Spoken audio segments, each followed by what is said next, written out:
Hey, Amanda New Earth. I think it's Friday the 11th. I went out to Coraki yesterday. I ordered 1,500 takeaway containers and forks, and I waited for them to come, which was really, really good. But what I found there, I wasn't really a trusting mind. So I ended up seeing the Sikhs who had been doing the most amazing food. And so I donated 500 containers to them. And one thing I found really a bit difficult was that they weren't in the main area, and they were put down the street, which was my little gripe. And there was some pretty well-known people there. I spent most of the day in the shed sorting out donations. What generosity. Absolutely incredible. Really incredible. And had a chat with, Cindy Roberts, Megan Burry, I think that's how you say them. And she's such a smart woman, because she realises that stage 2 has to occur, which is all of the replenishing of white goods and linen and all of these types of things. Look, I was going to try to get a really good list of what's required. But let's see what's already organised first, because I was going to ask you all for donations so that I could get out there and get it. But there's so much coming in from last week's needs, and it's not distributed yet, because people are so busy in around their homes clearing out all of their trash goods and cleaning out their homes. That's actually what's required first, is getting their homes all cleaned out. And then what needs to happen is they get their plaster out, whatever is required, and the emergency sort of power put on their homes, only if so required. And then there's rebuilding. So there's so much required. Again, I'd say tradies, but these are people who haven't got any money. They lost everything in their home. Every single thing gone. And because it's really hard when you don't know an area, and I just thought it would be really interesting to have a closer look as to why Coraki, the whole area around Coraki, all the way down to the coast, was a really important area. So I'm just going to share screen so you can see what area I'm even talking about, and you'll have to use your own map. But I think this one, yeah. Okay, so you can see here that you've got Lismore, you've got Ballina, you've got the whole Kyogle area. This is a really big basin. So here's Coraki here. There's Woodburn, absolutely smashed. Broadwater, absolutely smashed. And Evans Head was isolated. The road is open now. And then you've also got places like Rappaville, who is still isolated, things like that need supplies. And then you've got just so many areas. And these are all outside of the city of Lismore. But the part that I wanted to show you was, alrighty, so this is a really good map, because you've got Casino, you've got, I'll just get this up, you've got Casino, Lismore, Ballina, Evans Head, okay? And it's just, they're just some really good points, because Evans Head here was cut off from the floodwaters. As you can see, a river runs through, all right? And Casino was having a bit of a hard time too, still is. Ballina, of course, we know that. And, of course, Lismore, I showed you all of the absolute destruction there, which I couldn't quite completely capture, of course. And then we've got, of course, Woodburn, who has only really been out of water for a few days. Same with Broadwater. And then there's also Wardell, which is just over here on the river as well. Okay. the water sort of went down there reasonably quickly in the sense that they could get to it. There's just a lot of low-lying areas, as you can see, a lot of low-lying area in this area.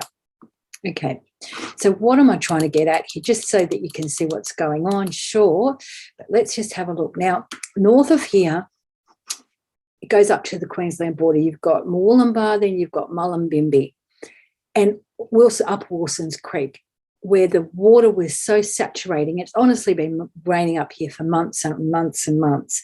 But the deluge that occurred, which is what we would probably call the Sky River, which tends to be from them mucking with the weather, dropped so much water. It was that the ground could not handle it. It had already saturated from really intense rain. So all of the dreadful things that are going on up north, the most wonderful people live in those mountains, and they're really stepping up, and they've got so many skills, and they're just doing great. But I'm so sorry for everybody, and I just won't be able to get to you guys because my area is sort of more this area, and I align with this area more. So from Ballina sort of down to Evans and outwards up to Casino, more my kind of country. So we've got Lismore, the city of Lismore up in here. And as you can see, we've got the Wilsons River and these other feeder rivers that come in to that sort of basin that's in a valley, okay? And what I wanted to bring to you is to get to Coraki. So I came down the highway, it was open, got into Woodburn, and then did this crazy drive in. And I highly recommend that you don't do that. Come from Lismore or even from Casino into Coraki, because the stress that we're putting on the local roads is just not, they're really rough, deep potholes, and, we've got a lot of farmers trying to recoup themselves. Anyway, so I got out to Coraki that way. And there was this area in there that I'll talk about a little bit later. Anyway, so why am I trying to bring this to your attention? Well, this whole Wilson River runs all the way down, Wilson River all the way down, and then joins with the Richmond River. Okay, so the Richmond River end mouth is over here in Ballina. Okay, we've got another tributary that comes out of there, and it becomes the Richmond, and it goes all the way up here. Yep.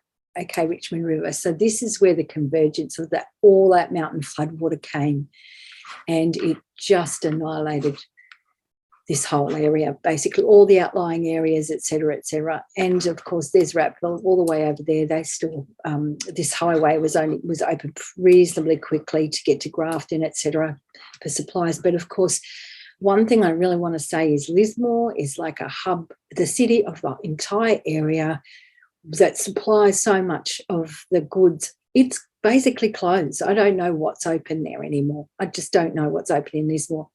You've got Gunilla Bar, and you've got, along the ridge here, which has got a lot of facilities still. But Lismore was our hub, so that we didn't have to go up to the Tweed or up to Queensland, because our next big city is Brisbane. It's not Sydney, it's Brisbane. It's 2.5 hours away, or 2 hours away. And now Lismore has been so wiped out. We don't know what's going to happen here, And anyway, so I really just wanted to show you the amount of water that came down to Coraki and why Coraki is a focal point. I'm just going to show you the map of Coraki. So this is a really good map that I found. It's an interactive one, but it's just over Coraki, the township itself, and the Oakland Road runs along this way. You get around and come over the bridge, and that's Adams Street there. But the point that I'm doing this for is that this here is the Richmond River that runs all the way to Ballina. This is the Wilson River that runs down into the Richmond River. I ask you this, where would all that water go? Where did you think it go? I'm just going to zoom out one more. I'll get rid of those for you. It's a lot of low-lying area. And that's the hard thing to fathom for everybody, how far the water ran, because water finds its level. What I saw was it just ran straight across on all the low-lying areas, just basically ran all over the whole area, and it couldn't get out. It couldn't get out. So it is just unimaginable. So here we go up here. That's Lismore there. Okay, so that's Lismore, and you can see the ones there. Okay, basically again, it was all these low-lying areas, and then it purged and pushed its way through all the way down. Okay, well, but I also saw water just everywhere, just everywhere. This is casino here, and the water ran it just everything, just so many places. There were rescues going on in over here as well, all the way through. It was just, this is Evans Head cut off. So water was just making its way out of this entire valley as quick as it possibly could. That was what it was doing. And it just sat there and sat there and sat there. And the people suffered and suffered and suffered. Still in Coraki, the electricity is not connected to the houses. We're talking something you've never seen before. And it's just really sad. Anyway, I just thought I'd show you that one to get an understanding of what kind of area this crazy rain, what it did. So if you can think of just how much water it would take to flood this whole area and all the surrounding areas without warning. So it's just a very sad thing. Anyhow, I'll just show you the tiny little snippets of what I caught yesterday before I took the generator and all of that sort of thing, supplies over to the donations hub, to the hub. Okay. It's a week later at Woodburn. A week later.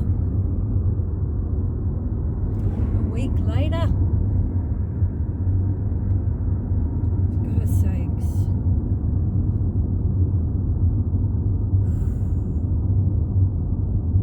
Poor Woodburn. Oh, guys.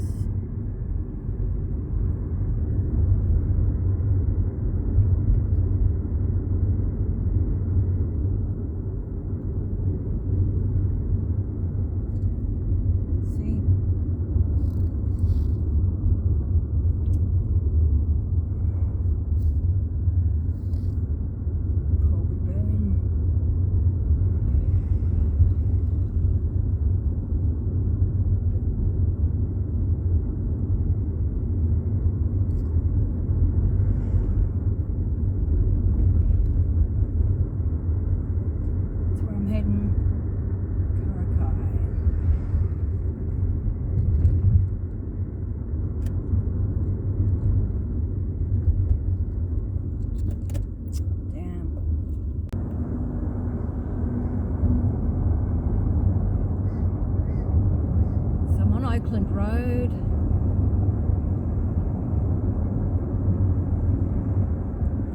It's just still a lot of water.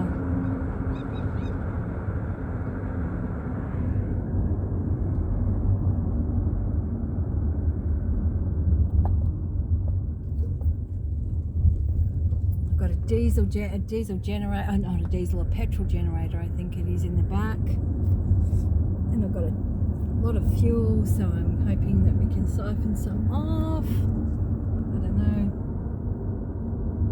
but I'm just going to let you see all that water.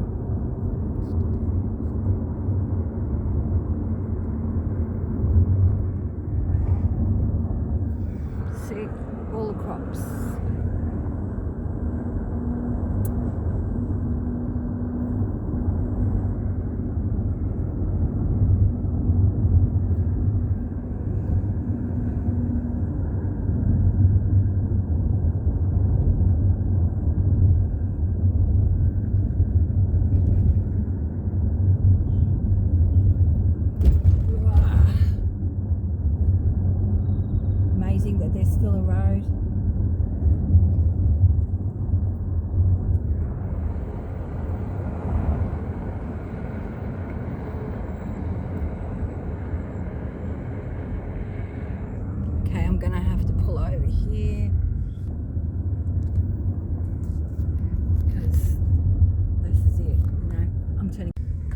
cry for you. Just the same. Just horrendous. Just a mess. Just a mess. I don't know where this is.